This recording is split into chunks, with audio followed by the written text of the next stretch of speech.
very frustrating putting all this work into a calorie deficit, working out, but still not being happy with your results. You think you are eating less than what you are burning, but it doesn't show up in your progress photos or the scale.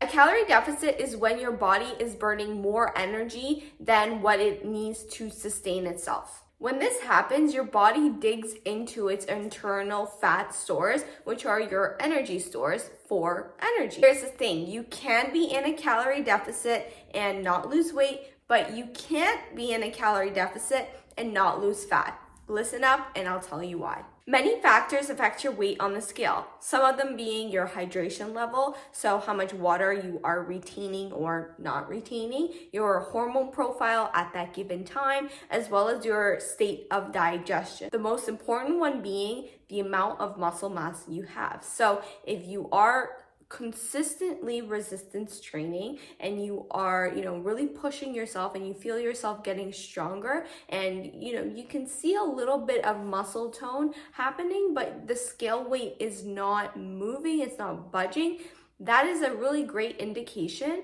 that you are putting on some muscle mass while losing a little bit of fat. Muscle is more dense than fat, so if you are building muscle and losing fat, you are undergoing body recomposition. When people say they can't lose weight even though they're in a calorie deficit, chances are you're not actually in a caloric deficit. This is because you set your calories too high. Maybe you are just following the macros and calories that were set for you in your calorie tracking app, or maybe you just typed in your height, weight, sex, age into a BMR calculator and they spat out some numbers and you're following that, but it's not helping you to attain your goals because those calculators are very generic. It's really not your fault. There's a lot of false information out there, but I would just suggest you just track what you are eating currently and then see and analyze where you could be making better decisions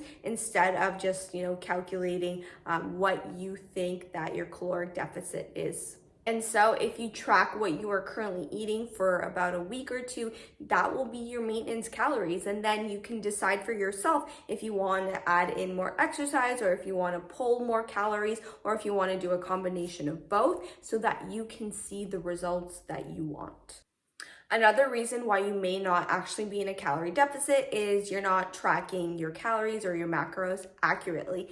This is a very common mistake. People are, inputting the incorrect entries, not using the ones in the USDA database. I actually have an entire YouTube video that I will link up here somewhere in the cards that you can go check out. But in short, make sure if you are weighing your foods out raw, in the raw state, you are logging them raw. Make sure that you are tracking any oils, any sauces that you use. These little things really do add up and really can be a game changer in your progress. Another reason could be because you are overestimating your calorie expenditure. So what that means is if you track 500 calories burned from your resistance training session or whatever kind of activity you are doing, you are eating back those 500 calories throughout your day, and that can be really throwing off your progress because these Apple Watches, Fitbits, Garmin's, all of the smart watches, they overestimate your calories burned by I believe the stat is 50 to 60%, and it can be just holding you at maintenance or even putting you in a surplus if you are eating back your calories. Another reason why you may not be in a calorie deficit is because you're not adjusting your calories, your macros, once you have lost weight. I'm referring to when you are already in the weight loss process. So let's say you are 200 pounds and your goal weight is 150, okay, and you're right now at 170, but you haven't really touched your macros at all and you're still staying the same because you feel good and you have some changes, okay? But what you have to understand is that your metabolism is very adapted. So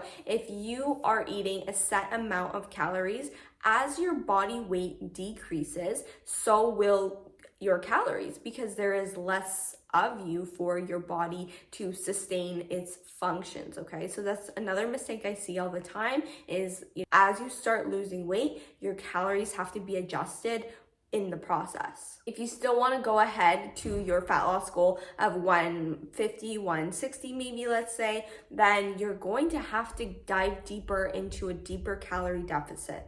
That's why it's actually easier to lose weight in the beginning when you have more to lose, because you can eat a little bit more calories and there is more room for error. As you start losing fat, it's going to get a little bit more difficult because you're going to start going lower and lower into your calorie deficit, and your metabolism is going to adapt to that, or your maintenance calories will decrease. If you are already somebody that is lean, it's going to take a more meticulous approach, okay? That's why it's so hard to lose the last 10 pounds, because your process can't be random anymore. You have to really take everything into account. Not that you don't have to take everything into account when you are a little bit bigger and you have more weight to lose, but it becomes a little bit more tricky as you want to lose those last 10 pounds because everything really matters. That's it for me, guys. Make sure to give this video a big thumbs up, subscribe to my channel, follow me on Instagram, and I'll see you next time. Bye.